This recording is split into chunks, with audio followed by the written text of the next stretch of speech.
happened.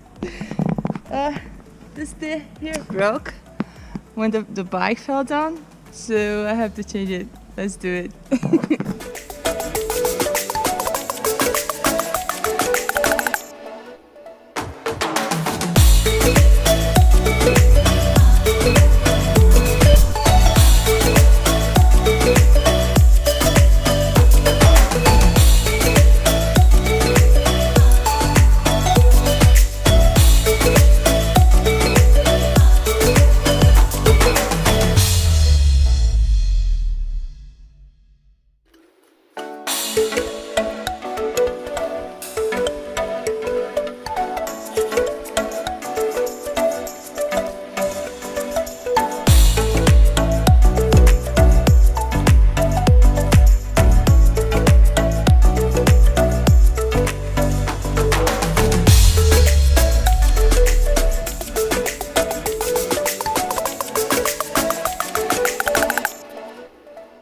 Well, I still have to put some air in it, but I put from inside and it's fixed.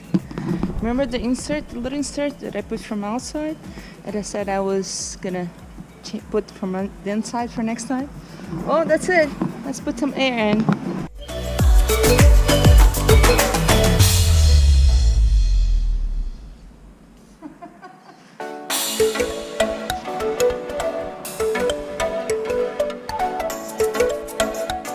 Okay, all done.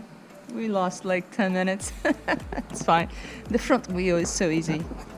See? It's perfect. Let's ride. If you did like this little short video of things that happens, give thumbs up. If you didn't sign yet, do it please. And the little bell. That's right. Sometimes things happen. Back to the road.